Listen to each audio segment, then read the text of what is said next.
Alors mes amis, les marchés sont toujours au plus haut, la correction n'arrive toujours pas. Dans cette vidéo de Café du Dimanche, nous allons essayer de comprendre qu'est-ce qui se passe sur ces marchés. Est-ce que le marché est devenu fou ou bien le contexte économique a changé tellement que nous pouvons justifier cette hausse des indices. Depuis début de décembre 2023, les indices montent en flèche. Moi, je n'ai jamais vu ça. Surtout les marchés qui partent en bull market aussi agressif, des bases tellement élevées. Nous allons également voir quelques dossiers qui suscitent l'intérêt des investisseurs, comme Apple, comme Google. Je vais partager avec vous quelques idées intéressantes auxquelles vous avez probablement pas pensé naturellement, qui ont beaucoup baissé et qui ont, malgré les tendances évidemment bullish sur les marchés, restent toujours des opportunités très intéressantes.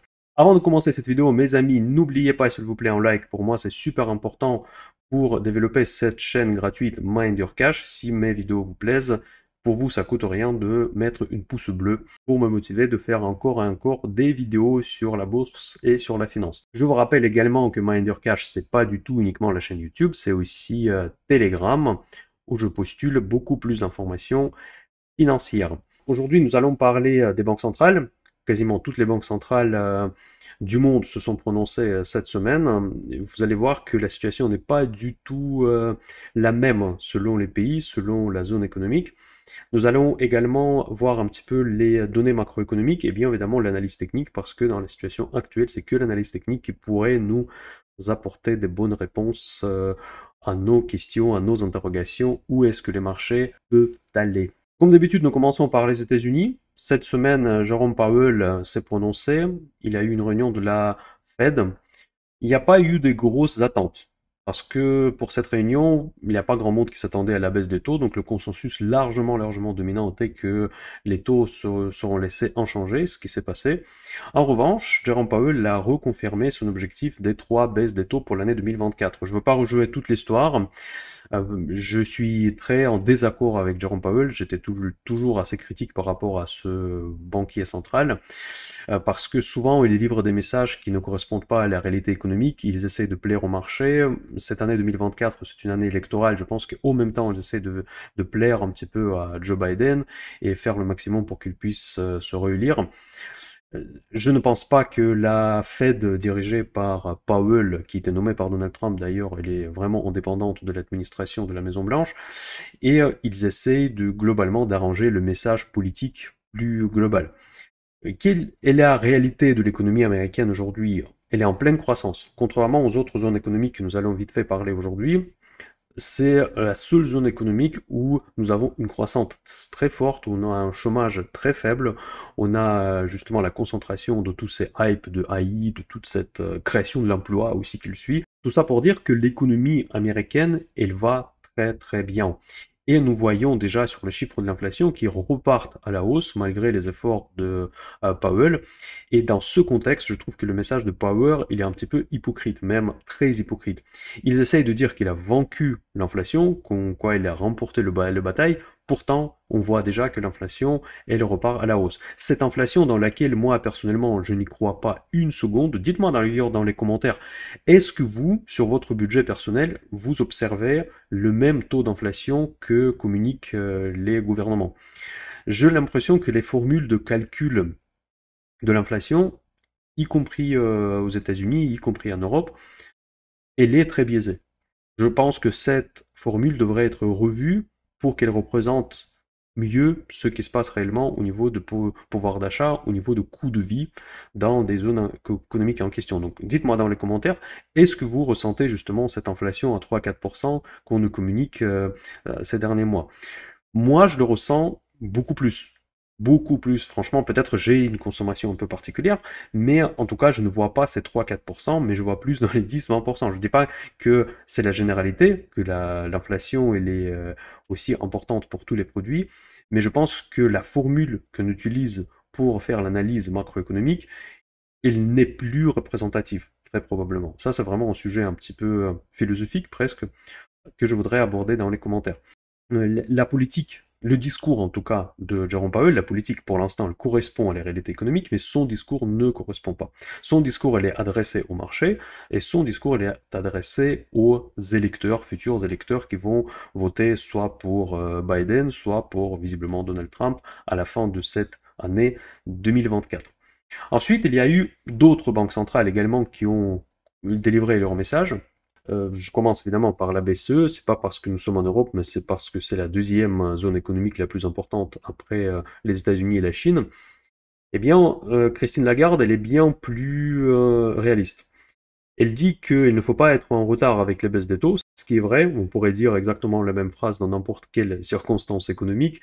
On pourrait même dire aussi qu'il ne faut pas être en retard avec les hausses des taux, avec être neutre sur les taux, on ne doit jamais être en retard. Donc ça, c'est l'art de communication des banquiers centraux. Mais si vous avez bien écouté son discours, vous avez dû remarquer que son ton, il était bien différent, celui de Powell. Il était beaucoup moins dans cette idée qu'on a vaincu l'inflation, que ça y est, la guerre est gagnée, donc c'est maintenant le moment de stimuler l'économie. Il avait beaucoup plus d'interrogations. Il disait qu'il faut que les taux suivent les statistiques macroéconomiques. Ça, c'est vraiment le message évident et les messages le plus intelligents qu'on pourrait délivrer actuellement. Donc j'ai fait beaucoup plus confiance aux paroles de Christine Lagarde que aux paroles de Jerome Powell. Et en plus, selon ce que je constate, c'est que ça correspond beaucoup plus à l'incertitude dans laquelle se trouve actuellement la macro européenne, et non seulement européenne. Aussi aux États-Unis, l'incertitude elle est même plus évidente, parce qu'il y a un énorme décalage de secteurs technologiques où il y a une énorme croissance, et les autres secteurs qui ne sont pas liés à l'intelligence artificielle, à toutes ces hypes que nous sommes en train de vivre. Eh bien, les politiques monétaires devraient être différentes, normalement, mais par contre, depuis des décennies, franchement, sans exagérer, on s'est habitué que les deux grandes banques centrales, elles fonctionnent en tandem. Cela veut dire que la Fed baisse ou elle monte les taux, et ensuite, avec un certain délai, la BCE devrait plus ou moins adopter la même stratégie. Aujourd'hui, nous devrons visiblement revoir un petit peu cette approche parce que les rythmes de croissance entre ces deux zones économiques majeures ne sont plus les mêmes, et les structures des économies ne sont plus les mêmes. Si les États-Unis sont très orientés technologie, l'Europe reste beaucoup plus industrielle. Donc pour résumer, la BCE dirigée par Christine Lagarde n'a pas changé son taux directeur, mais son message il était beaucoup moins optimiste que le message de Jerome Powell.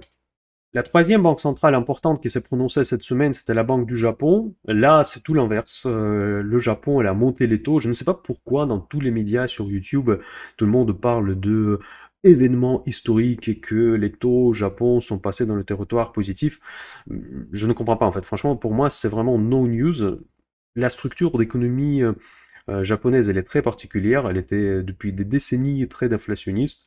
On parle souvent dans les livres économiques sur la déflation au Japon. Ça a duré pendant très très très longtemps, depuis les années 90.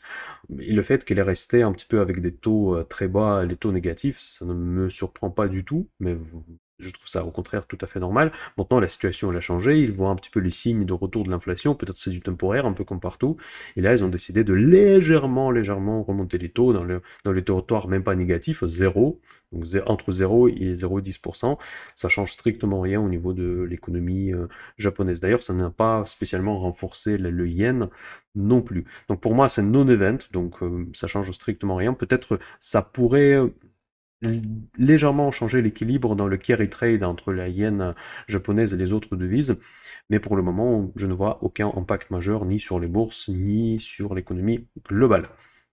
La BNS, Banque nationale suisse, je vous rappelle d'ailleurs pour ceux qui ne connaissent pas que cette banque nationale, c'est la seule banque centrale qui est cotée en bourse. Il y a longtemps, très longtemps, il y a eu une vidéo sur ma chaîne sur le portefeuille d'investissement de la Banque nationale suisse, et elle fait partie aussi des actions de ma catégorie A.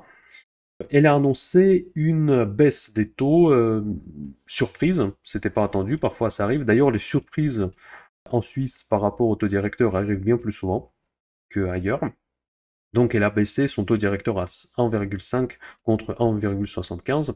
Je pense que tout cela est fait pour affaiblir le franc suisse. Ça va pas l'affaiblir énormément, une baisse de taux aussi faible, mais dans tous les cas, la démarche est là. On a vu, on a déjà parlé sur ma chaîne plusieurs fois, que les actions suisses sont très sous-valorisées, notamment on parle du Euroshoolding, très souvent sur Telegram. La raison principale de cette sous-valorisation des valeurs suisses, c'est justement la force de CHF. Nous, en tant qu'investisseurs européens ou bien les investisseurs américains, qu'on investit dans des valeurs qui sont cotées en CHF, on prend du coup un énorme risque du franc suisse. Si jamais il s'affaiblit, dans ce cas-là, nous risquons de perdre dans notre devise de base. Et votre devise de base, c'est le pays où vous vivez, ou c'est la devise dans laquelle vous consommez dans le cadre de vos dépenses de tous les jours. Donc, les chiffres officiels de l'inflation suisse me paraissent beaucoup plus proches à la réalité que les chiffres de l'inflation que nous voyons dans la zone euro.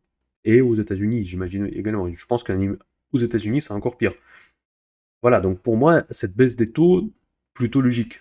Pour la Suisse, je dirais même qu'il pourrait aller plus agressivement avec un objectif de dévaloriser la devise. Je vous rappelle qu'il y a eu des cas quand la BNS elle a dévalorisé ou renforcé leur devise nationale par des gestes beaucoup plus brutaux. Notamment, je crois que c'est en 2015, il y a eu vraiment un mouvement de 20% sur l'euro CHF suite aux manœuvres de la Banque nationale suisse. Tout ça pour dire que la Banque nationale suisse, elle est connue pour des gestes très fermes de point de vue de la gestion monétaire. C'est bon, nous avons vu les banques centrales, mais maintenant nous allons regarder les indices principaux, donc c'est le CAC 40 qui nous intéresse avant tout autre. Et sur le CAC 40, la situation elle est quand même assez délicate parce que nous avons cassé le niveau que moi je considérais comme niveau puissant, à 7800. Finalement, j'ai eu tort malheureusement. En plus, j'ai parié sur ce niveau du point de vue spéculatif avec des options. Et ma position elle expire en avril, donc j'ai à peu près encore un mois jusqu'à l'expiration de cette position. Et je considère que la correction devrait se réaliser. Je pense toujours que nous devons, à un moment donné, arriver à une correction parce que ce type de graphique ne peut pas rester pour moi longtemps. J'aurais pu considérer quand même une correction flat, ce qu'on appelle donc, c'est-à-dire une correction où nous allons rester plus ou moins au même niveau, c'est juste que la tendance haussière sera ralentie. Mais ce type de correction n'arrive habituellement pas suite à des hausses aussi fortes. Donc les hausses aussi fortes, elles créent quand même des circonstances d'un surachat, on les voit déjà un petit peu sur les récits, assez puissants. Et ce surachat devrait se purger à un moment donné et nous devons observer quand même une certaine prise de profit, non seulement par des fonds, mais également par des différents spéculateurs. Parce que nous sommes dans la zone de spéculation, ça il faut bien comprendre que le niveau de 7800 aurait pu être quand même au niveau de résistance puissant, mais finalement on l'a cassé relativement facilement grâce aux résultats de LVMH. Si vous vous souvenez, c'était il y a un mois et demi, je crois. Ils ont publié des résultats nettement supérieurs aux attentes. Il y a eu une très forte hausse dont j'ai profité largement. C'était mon meilleur trade pour le moment depuis le début d'année. C'était LVMH. Et suite à cette hausse qui est d'une action qui pèse énormément dans l'indice CAC 40, et on a modifié l'image technique. C'est comme ça que je vois la situation actuelle. Dites-moi dans les commentaires si vous voyez ça autrement. Il faut évidemment admettre que les résultats des entreprises en France, en Europe et aux États-Unis surtout sont très bons. Après, nous pouvons débattre sur la pertinence, on va dire, des attentes des analystes, parce que quand l'entreprise publie, je rappelle que ce qui nous intéresse, c'est le consensus et la publication effective. Donc si la publication est meilleure que le consensus, généralement c'est bien pris par les marchés. Si c'est en dessous de consensus, c'est mal pris par les marchés. Donc vous voyez, c'est pas vraiment le résultat en absolu qui compte, c'est surtout le résultat par rapport à ce qui était attendu par les analystes. Après, on peut débattre si les analystes étaient peut-être un peu trop pessimistes, si ça a été un petit peu le jeu pour stimuler la tendance haussière, mais en tout cas, le fait est le suivant, que les publications sont meilleures que attendues. Ça, je pense que c'est très difficile à contester. Mais en tout cas, sur le CAC 40, vous voyez ce gap haussier, c'était dû principalement à une hausse de secteur de luxe. Et pour moi, la situation d'une correction saine, qu'on devrait revenir dans cette zone de correction que j'ai marquée en rouge, qui se trouve entre 7600 et 7800 euros. Si on cherche des raisons pourquoi cette correction aurait pu avoir lieu, c'est relativement simple parce qu'on peut observer déjà les baisses de pétrole. Le pétrole est haut, Total Energy, c'est une des valeurs également qui a beaucoup de poids dans le CAC 40. Maintenant, nous voyons les pourparlers entre Israël et Hamas, un certain apaisement éventuellement dans le Moyen-Orient qui peut affecter les prix du brut. Après, le secteur de luxe, actuellement, il se corrige suite aux résultats du Kering. On va peut-être regarder tout à l'heure, si on a le temps, le Kering, je vais vous donner mon avis. Il y a actuellement les prises des profits sur le secteur de luxe qui pèsent sur le coup énormément dans le CAC 40 parce que nous avons à la fois un Hermès International, Kering et LVMH. Trois grosses valeurs qui pèsent sur la tendance. Pour l'instant, le CAC 40, elle est toujours proche de ses plus hauts. Mais pour moi, le décrochage de 3-4% sur un mois, c'est tout à fait probable, et donc rien n'est perdu, on va dire, pour mon trade spéculatif. Je vous rappelle que ma façon de trader, c'est un portefeuille d'investissement long terme que je présente ouvertement dans le club patrimoine, où il n'y a pas de spéculation, et aussi les stratégies spéculatives que je réalise principalement avec des options que je publie dans le club Option Invest. Toutes les infos sont dans la description comme d'habitude. Voilà, c'est ce que concerne le CAC 40. Je suis toujours en attente d'une correction, en attente désespérée presque. Je m'attendais en mars. Je me souviens que je fais des pronostics à la fin de l'année 2023 sur les mois, on va dire, par rapport au marché, par rapport au taux. J'avais raison jusqu'au mois de mars. Le mois de mars, c'est la première fois où j'étais contrariant par rapport au marché. Et pour l'instant, le marché ne me donne pas raison. Donc il m'a donné raison sur 2 premiers mois, mais pas sur mars, parce que c'est au mois de mars que je m'attendais une correction. S&P 500, là ça commence à être vraiment quelque chose de absurde, permettez-moi de le dire, parce que c'est vraiment du jamais vu. Franchement, on peut voir un graphique comme ça sur des valeurs comme Nvidia, sur des valeurs super hype qui montent parce qu'il y a un bon momentum, parce ils sont au bon moment, au bon endroit, encore une fois comme Nvidia. Mais par contre, pour les indices globaux, c'est quand même très étonnant de le voir. Pourquoi ça arrive comme ça? Bah évidemment parce que les indices sont décorrélés. Regardez déjà les récits. S&P 500, il arrive à rester dans la zone proche de surachat pendant un très long moment. On l'a vu cette période-là, si vous voulez, c'était en novembre 2020. Mais novembre 2020, je suis désolé, voilà, c'est là où on a observé quand même ce même comportement au niveau des RSI. C'était quand même une reprise après le Covid. Mes amis, c'était une reprise après une crise énorme. Quand on avait fermé les économies, il y avait énormément de convictions d'achat. Pourquoi on peut rester aujourd'hui entre décembre 2023 novembre même 2023 à ces zones-là? C'est uniquement l'AI. Ça montre une seule chose évidente, que les indices ne représentent pas l'économie, parce que les indices américains, c'est les indices d'une dizaine de valeurs des fameuses 7 magiques, Nvidia, Microsoft, Google, Apple, etc. etc. S'il n'y a pas de correction sur les GAFAM, sur les 7 magiques, il est très difficile d'imaginer une correction sur les indices américains. C'est ça mon point de vue. On peut avoir des corrections, oui, c'est déjà le cas, depuis à peu près un mois. Si vous voulez, j'avais tort sur mes pronostics de correction dans un sens inverse, parce que la correction n'a pas commencé en mars, mais en réalité elle a commencé en février. Sauf que cette correction, elle est invisible parce que les indices américains ils sont tellement dominés par cette valeur qui change tout le chiffre final de cotation de l'indice que tout le reste on n'y voit même pas. Regardez par exemple Accenture, c'est une valeur que j'aime beaucoup d'ailleurs. Et là, on va graduellement passer à des actions concrètes. Il s'est effondré, en fait. Le jeudi, il s'est effondré suite à ces publications. C'est une grosse valeur, c'est une valeur de S&P 500. C'est vraiment une énorme bougie sur une énorme valeur. Mais on n'a rien vu. Franchement, on n'a rien vu absolument. Parce que les GAFAM, le même jour, elles se comportaient plutôt pas trop mal. C'est une valeur de catégorie A, ce que j'appelle, il n'y en a pas beaucoup. Bon, après, on peut débattre qui mérite, qui ne mérite pas d'être dans la catégorie A. Pour moi, quand même, il y a des valeurs qui ont durablement beaucoup des avantages concurrentiels. Accenture en fait partie. Et donc, si vous regardez l'analyse fondamentale, vous allez voir que la rentabilité, elle est juste immense. C'est vraiment une valeur extraordinaire de point de vue de ces ratios fondamentaux. PE ratio, je regarde rarement ce ratio parce qu'il n'est pas spécialement très représentatif. Price to sales, pour une valeur comme ça, 3,3, bon, 3,4 presque, c'est pas cher. Ensuite, les marges sont très très confortables. Regardez les rentabilités, c'est juste la folie, c'est plus que Google. Franchement, les rentabilités comme ça, c'est difficile à trouver. Donc si je regarde aussi la croissance, bon, elle est stable, mais quand même, c'est une grosse capitalisation. Les dividendes, maintenant on a changé complètement l'échelle on va, des dividendes parce que les taux ont monté. Le taux sans risque actuellement sont à 4,5 à peu près.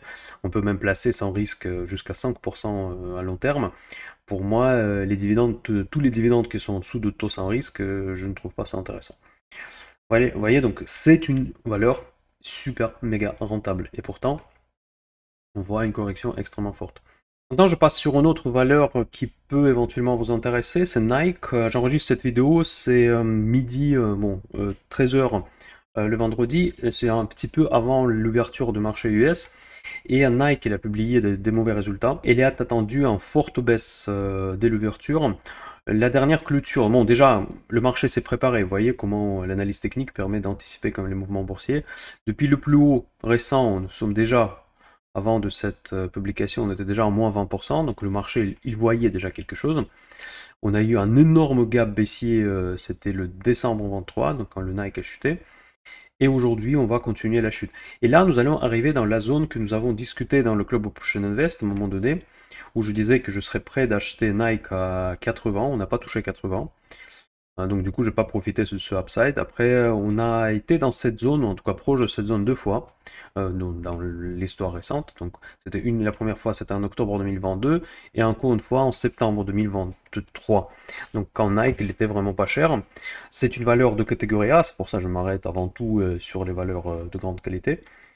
Et maintenant, nous allons arriver normalement à partir de ce vendredi sur le niveau qui va nous approcher justement à ce seuil 80-85. C'est là où on peut éventuellement initier une ligne. C'est une valeur évidemment très très rentable également. Mais je ne vais pas acheter encore cette baisse, ça c'est sûr, hein, parce qu'il y a quand même encore un downside assez important. Si on s'arrête sur 94 à l'ouverture, vous allez déjà, quand vous allez regarder cette vidéo, vous allez voir la fin de la séance américaine, peut-être que ça va se racheter, mais je doute, parce que il a publié vraiment les chiffres qui font constater la baisse de demande, et ça le marché n'aime pas du tout. On peut évidemment voir la baisse beaucoup plus profonde et revenir justement sur mon niveau cible de 80. Au niveau de 80, je vais refaire une analyse. Je vais faire une analyse approfondie dans mon club patrimoine, et si je vais considérer cela intéressant, nous allons intégrer cette valeur de catégorie A dans le portefeuille Mind Your Cash. Apple, il est en train de subir une pression pour les affaires antitrust. Toutes ces affaires, c'est les conséquences du succès, hein, bien évidemment, il faut l'admettre, c'est une valeur très puissante, entreprise très puissante dans le monde économique. Et maintenant, il y a les régulateurs se sont pris à Apple, et on est arrivé encore une fois sur une résistance, sur un support cette fois. Donc le support 170, on y est presque. Donc après, ceux qui aiment Apple, ceux qui veulent avoir ce titre dans le portefeuille, c'est peut-être un bon moment, en tout cas pour initier la ligne. Mais par contre, moi, je suis beaucoup plus puissant. Après, tout de suite un disclaimer, hein. Déjà, le disclaimer que je n'ai pas le droit de donner des conseils d'investissement. Et tout ce que je dis, c'est uniquement mon avis personnel. Mais aussi un disclaimer que sur Apple, j'étais toujours assez sceptique et le marché ne me donnait pas raison. Depuis le départ de Steve Jobs, j'ai trouvé que cette société, il avait encore un énorme élan aussi, élan technologique qui était encore fondé pendant la génie entrepreneuriale de son fondateur. Mais depuis Tim Cook, je trouve que c'est quand même une entreprise qui est un petit peu en manque d'innovation. Ils ont créé de beaux produits, mais ils n'avaient plus ce peps en fait qui existait à l'époque, ce côté novatrice. Là, ils sont sortis les lunettes virtuelles, mais à un prix absolument incroyable. Bon, je ne les ai pas, donc je peux pas juger. J'ai acheté celle de Facebook, que je trouve pas mal. Mais par contre, pourquoi je devrais acheter Apple? Je n'ai aucun besoin particulier. Je pense que je ne suis pas le seul. Dites-moi d'ailleurs dans les commentaires si vous voudriez d'avoir les lunettes Apple, si peut-être il y en a quelqu'un qui l'a acheté déjà. Mais pour le prix qu'il demande, je vois, pour l'instant en tout cas, je vois aucun intérêt. Mais peut-être je vois pas quelque chose. Enfin. Donc jusqu'à aujourd'hui, j'avais pas raison sur l'action Apple. Et sans doute cette fois, je vais aussi rester à peu près dans le même état d'esprit, si vous voulez, je vais regarder. Peut-être je vais rentrer à 140, si on y sera. Si on sera à 140, peut-être je vais réfléchir sérieusement de prendre une ligne.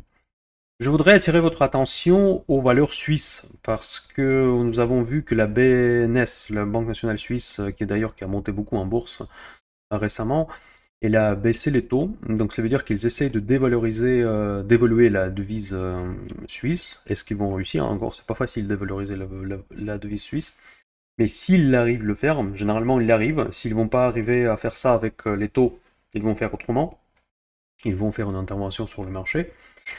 Mais dans tous les cas, l'intention est claire. Donc la BNS n'est pas contente de la compétitivité de la Suisse, compte tenu taux de change actuel.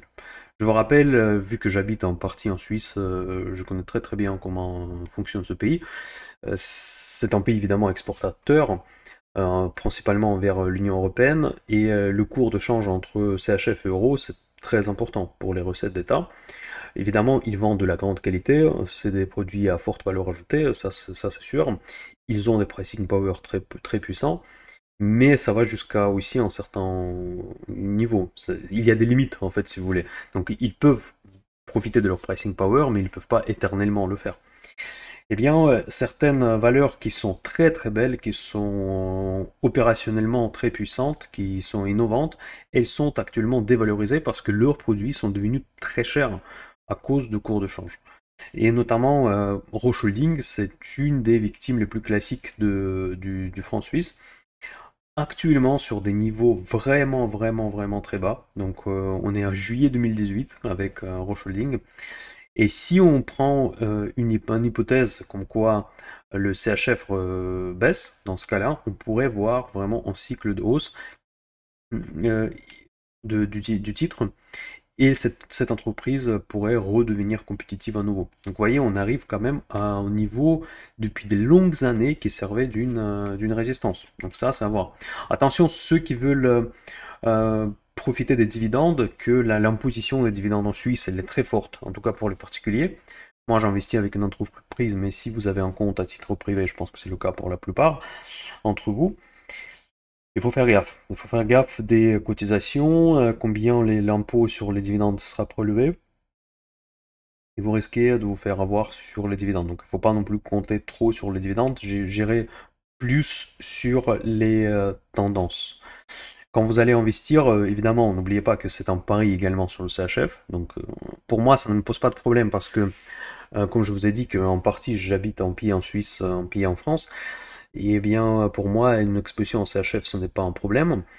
Pour vous, si ce n'est pas le cas, et je pense qu'encore une fois, entre vous, pour beaucoup d'entre vous, c'est pas le cas, il faut quand même gérer aussi le risque CHF, sachant que le risque CHF, il est peut-être à ne pas surestimer. Pourquoi il n'est pas à surestimer? Bah, tout simplement parce que les cours de change actuels sont quand même assez délirants. Voilà, c'est où là? Voilà. Euro CHF, donc regardez, là où nous sommes aujourd'hui. Donc là, on est en train de repartir. Vous voyez, on voit déjà une nouvelle tendance haussière sur Euro CHF qui est en train de se dessiner. Donc on a touché le plus bas à 0,93. Donc le franc suisse actuellement, il est légèrement plus cher que l'euro. Vous voyez, donc quand je suis arrivé en Suisse la première fois, il y a très longtemps, la norme c'était 1,20. Donc franc suisse, il était beaucoup moins cher que l'euro. Aujourd'hui, il a dépassé l'euro. Et là, maintenant, il y a clairement un trend qui se forme d'un affaiblissement de franc suisse. Et encore une fois, tous ces trends, il faut les confirmer. Parce que c'est très beau, peut-être il est reparti, cette paire elle est repartie à la hausse, donc ça veut dire que le franc suisse, vu que c'est un dénominateur, ça veut dire que le franc suisse elle est partie à la baisse. Ça peut vite être renversé. Il suffit que la BCE commence à baisser les taux, peut-être plus vite que prévu, ou plus fort que prévu, on peut voir encore une fois le retournement de cette tendance. Vous avez vu que, par exemple, en septembre 2022, on a également touché 0,95, 94 et quelques. Après, on est reparti à la hausse, on a même passé au-dessus de la parité. Et ensuite, il y a eu un nouveau downtrend qui s'est formé pour arriver à encore plus bas. Donc, à prendre avec des pincettes. Voilà, je vais rester sur la catégorie A, les valeurs les plus solides avec des plus forts avantages concurrentiels. Grande actualité également qui est liée à Apple, mais pas que. Maintenant, c'est Apple et Google qui se mettent ensemble pour développer l'intelligence artificielle dans les iPhones. Déjà, cette déclaration seule, elle pourrait faire du énorme hype sur le marché, ce qui a eu lieu, mais c'est principalement Google, cette fois, qui a profité de ce hype. Il y a pas encore longtemps, nous avons discuté sur Google, notamment sur Telegram, et pas que, dans les commentaires sous mes précédentes vidéos. Certains disaient que voilà, Google, c'est en retard par rapport à l'AI, Gemini, c'est pas tout à fait à point. Mais vous voyez, c'est un petit peu la même discussion que nous avons eue, j'ai déjà dit, même à cette époque-là, quand on était vraiment là au plus bas, presque à 130. Je disais qu'attention, on peut tomber dans le même piège comme avec Meta quand il était en dessous de 100 dollars, maintenant il est 500, je vous rappelle, que Google, c'est une entreprise quand même déjà vachement positionnée sur l'AI, même s'ils ont des difficultés passagères, ils ont quand même beaucoup du cash, ils ont beaucoup de talent, ils ont beaucoup de grands spécialistes qui travaillent pour eux, ils vont trouver un moyen de s'en sortir. Je trouve qu'il ne faut pas non plus aller trop loin et trop vite dans l'exagération des problèmes pour ce type d'entreprise. Vous voyez, Meta, tout le monde disait que Facebook c'est du has-been, que maintenant les réseaux sociaux ils perdent leurs avantages concurrentiels. D'ailleurs, ça c'était vrai, contrairement à Google. Parce que Google, leur système d'intelligence artificielle, elle existe, elle fonctionne. Tous ces systèmes, hein, ils ne sont pas encore à point, il faut être réaliste. Si Gemini, par exemple, il est un petit peu en retard par rapport à Copilot, je sais pas quoi, de Microsoft, ce n'est pas pour autant que ça va rester éternellement comme ça et qu'ils sont en train de prendre des énormes retards. Donc, Meta, il a réussi de s'en sortir largement. Je crois largement que Google pourrait faire de même. Et là, nous voyons que de point de vue technique, l'action Google également, elle arrive à une résistance. Vous voyez, il y a pas mal de choses quand même qui sont sur leur résistance. Et déjà, Apple est en train de consolider, Tesla, elle est en train de consolider, et probablement les autres sont à suivre. Google, c'est un petit peu exceptionnel parce que Google n'a pas vraiment profité du hype. Vous voyez que cette descente que nous avons vécue entre 155, c'est le plus haut historique de Google auquel nous sommes très très proches actuellement. On est descendu à 130 presque. Et c'était en contresens du hype AI. Pourtant, l'entreprise qui est largement positionnée sur l'AI. Même s'ils sont en retard quelque part, ils peuvent se rattraper facilement. Franchement, ces entreprises, elles ont toutes les atouts. C'est des grosses puissances. Ils peuvent faire beaucoup de choses. Donc, à moins qu'il y a vraiment quelque chose structurel, je vais prendre un exemple de téléperformance, même si c'est évidemment pas la même échelle. Mais en tout cas, là, il y a des questions existentielles qui se posent. Dans le cas de Google, dans le cas de Meta, ce n'est pas des questions existentielles. C'est les questions, dans le cas de Meta, c'est un investissement dans Reality Labs ou Metaverse qui peut susciter des interrogations. Dans le cas de Google, c'est encore pire, ou encore mieux, j'en sais rien. C'est le retard présumé par rapport à une technologie qui est en vent en poupe, qui se développe très vite, et ce retard peut être facilement rattrapé. Je vois pas vraiment de problème. Google, clairement, pour moi, c'était une opportunité d'achat à 130, et c'est ce que je fais dans le club Minder Cash Patrimoine. Donc c'est une action qui est dans mon portefeuille, dans le fond de portefeuille. Maintenant, par rapport à Kering, je vous ai promis de parler un petit peu de Kering. C'est pour moi l'entrée de gamme de luxe, je l'appellerai comme ça. Ce n'est pas comparable, absolument pas à LVMH ou encore moins à Hermès International. C'est une valeur, comme vous pouvez voir, elle est complètement en contresens du secteur de luxe qui montait ces derniers mois. Kering, il ne faisait que descendre. Donc Kering, il est clairement en train de perdre son marché. Donc on voit que depuis le plus haut de mois d'août 2021, nous sommes déjà quand même à une baisse de 55% presque, pour une valeur de luxe. Attention, le luxe, c'est pas l'action du luxe en tout cas. Et on voit que ces tendances ne risquent pas de s'inverser, parce que vous voyez, il faut des leviers de croissance. Je ne vois pas pourquoi Kering pourrait repartir de plus belle. Euh, je vais reprendre encore une fois un exemple de téléperformance, parce que j'ai spéculé sur cette valeur, en plus du coup j'ai suivi. Et c'est un exemple de livre en fait, si vous voulez, c'est un exemple très théorique, très intéressant.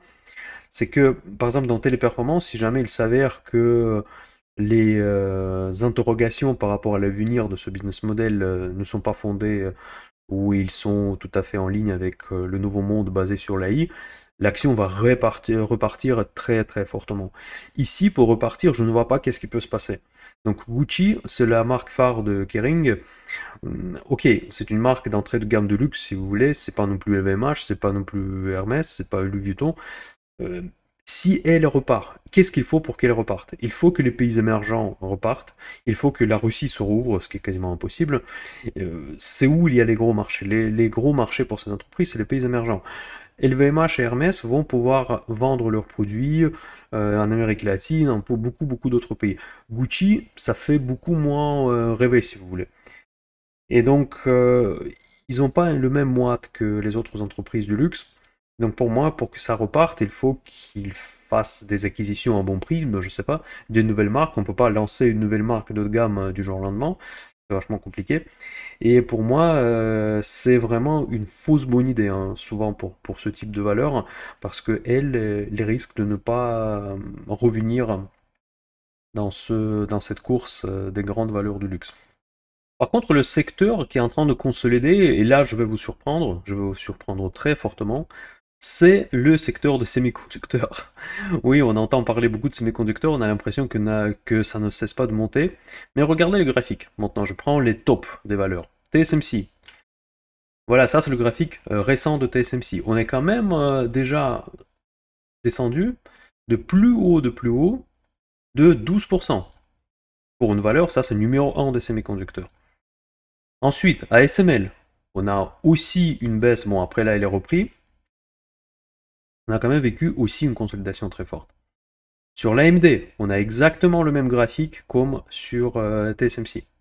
Intel, c'est un petit peu différent. D'ailleurs, ça, c'est une valeur sur laquelle il faut s'arrêter un petit peu plus longtemps, je pense, parce que c'est une des rares grandes valeurs de semi qui n'est pas survalorisée. Il a des ratios pas chers. Pourquoi elle n'est pas chère? Parce qu'il a eu des difficultés. C'est un petit peu une histoire de retournement, mais par contre, vous voyez, contrairement à Kering, ici je vois parfaitement les leviers grâce à quoi elle pourrait repartir. Encore plus de leviers que la téléperformance, si je reprends mon exemple précédent. Donc Intel, il a profité, d'ailleurs c'est une actualité de cette nouvelle, des programmes de Biden de soutien des semi-conducteurs locaux, donc domestiques. Et Intel, il a tout pour réussir dans cette bataille, se rattraper au niveau d'intelligence artificielle. Donc Intel, ça peut être vraiment une idée très intéressante. Et les valeurs françaises de semi-conducteurs, que moi j'aime beaucoup et que je suis de très près, c'est ST Microelectronics. Encore une fois, elle est revenue sur sa ligne de trend. Franchement, elle est et techniquement et fondamentalement, cette valeur, je trouve qu'elle est très intéressante. Elle offre souvent les opportunités, ce qui est très très bien. Et aujourd'hui, nous ne sommes pas loin de cette opportunité, vous voyez. Donc la consolidation a eu lieu. Donc là, on est descendu déjà quand même, je vais vous dire combien. On est descendu de aussi 12%, exactement comme pour TSMC, sur pratiquement la ligne de trend. Donc il nous reste peut-être 1 euro à gratter pour arriver vraiment sur une ligne de trend avec un signal d'achat fort. Et encore une fois, c'est un des top semi-conducteurs. Mais ce qui est encore plus intéressant, c'est Soitec. Soitec, je le suis depuis pas mal de temps, donc on en a déjà parlé sur ma chaîne beaucoup de fois de Soitec. Cette valeur, elle a une configuration technique très intéressante. Elle est dans un canal depuis janvier 2022. Donc dans un canal qui se trouve entre 180 et 120, donc c'est très large pour le trading, c'est parfait. Et nous sommes actuellement en bas de ce canal, et évidemment ça peut représenter une opportunité d'achat. Donc si on parle de ce ETH, on a vu que techniquement ça peut représenter une opportunité, mais maintenant on va jeter un œil sur les fondamentaux. Est-ce que les ratios sont toujours là? Donc PE ratio vent et demi, c'est rien pour les semi-conducteurs. Price to sales 4,3, c'est correct. Ensuite, les marges sont bonnes et les rentabilités sont très très bonnes. Donc après, dans ce segment, on peut avoir des rentabilités plus élevées, mais ça reste quand même au-dessus, en tout cas, de mes benchmarks personnels. Après, il y a une baisse de croissance de earnings per shares avec une croissance de chiffre d'affaires qui n'est pas explosive, c'est pas du tout Nvidia, mais par contre, il n'y a pas d'une descente aux enfers non plus.